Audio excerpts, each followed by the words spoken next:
আসসালামু আলাইকুম ওয়া রাহমাতুল্লাহ।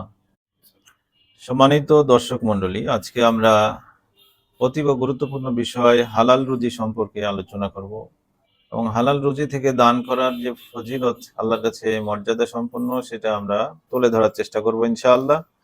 আল্লাহ রাসূল সাল্লাল্লাহু আলাইহি সাল্লাম বলছেন, লা ইয়াতাসাদ্দাকু আহাদুম বিতামারিন মিন কাসবিন তাইয়্যিবিন।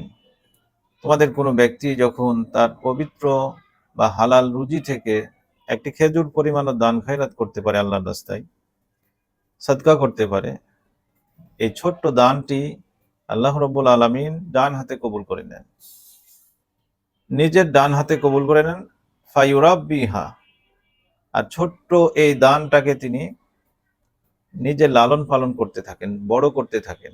যেভাবে তোমরা তোমাদের একটা ঘোড়ার বাচ্চাকে ছোট থেকে খাওয়িয়ে পোষ মানিয়ে সুন্দরভাবে তাকে বড় করে তোলো পর্যায়ক্রমে, ঠিক আল্লাহ রাব্বুল আলামিন ওই দানটাকে বড় করে তোলেন।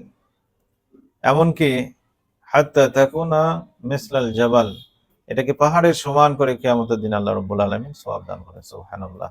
সম্মানিত উপস্থিতি, আমরা এই হাদিসটি থেকে বুঝতে পারলাম যে আমাদেরকে দান খায়রাত করতে হবে হালাল রুজি থেকে। শুধু দান খায়রাত নয়, আমাদের প্রত্যেকটা ক্ষেত্রে নিজেদের ভরণ পোষণ, নিজেদের পরিবার পরিচালনার জন্য যে আমরা খরচ করে থাকি, সেই জায়গাগুলো সব জায়গাতেই আমাদের হালাল রুজি থেকে সেটা ব্যয় করতে হবে। তাহলে আল্লাহ রাব্বুল আলামিন আমাদেরকে প্রতিদান দান করবেন ইনশাআল্লাহ। আজকের হাদিসটি সহিহ মুসলিম থেকে বর্ণিত হয়েছে, হাদিস নাম্বার 2389।